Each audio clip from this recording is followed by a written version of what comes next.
Mesdames, Messieurs, un principe essentiel de la procrastination est de ne pas reporter à plus tard ce qui peut être fait après-demain. Procrastiner n'est pas une faiblesse, c'est un art qui exige de la finesse, de la précision et paradoxalement une utilisation presque militaire. Car bien maîtriser la procrastination, ce n'est pas perdre son temps, c'est savoir patienter avec style. Pourquoi le faisons-nous? Parce que nous, êtres humains, sommes des artistes du délai, des virtuoses du « j'ai le temps », des maîtres du « juste après cet épisode ».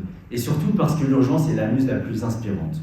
Qui ici n'a jamais ressenti cette montée d'adrénaline à 23h58 quand un travail est à rendre à minuit, cette soudaine capacité à rédiger 10 pages dans l'espace de 15 minutes alors qu'on avait écrit que le titre en 6 heures? Avouons-le, la pression forge les génies.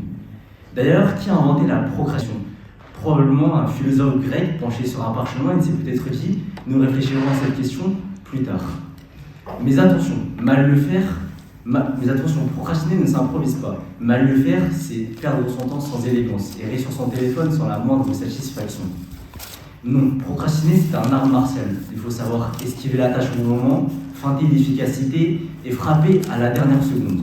Procrastiner, c'est savoir différer avec intelligence. Procrastiner, c'est reporter avec élégance. Procrastiner, c'est repousser, mais jamais sans stratégie. Un bon procrastinateur ne fuit jamais ses responsabilités. Il crée une zone de contrôle. Il prépare, il organise, il ajuste, mais ne se lance jamais trop tôt. Il trie ses stylos par couleur, il nettoie son bureau avec la précision d'un chirurgien, il passe 2 heures à lire un article sur la productivité avant de remettre son travail à plus tard. Mais soyons honnêtes, la procrastination a ses vertus. Elle nous force à innover, à briller dans les situations d'urgence, à nous pousser à être plus rapides, plus créatifs. Les plus grandes œuvres de l'histoire n'ont-elles pas été réalisées sous pression? Qui sait, peut-être qu'un étudiant a inventé la roue la veille de la remise de son projet. Alors n'ayons plus honte de procrastiner. Réclamons-la haut et fort. Perfectionnons-la, faisons-en une science. Car après tout, pourquoi faire maintenant ce que l'on peut reporter avec brio à plus tard? Comme l'a si bien dit Mark Twain, ne remettez jamais à demain ce que vous pouvez faire après-demain. Merci.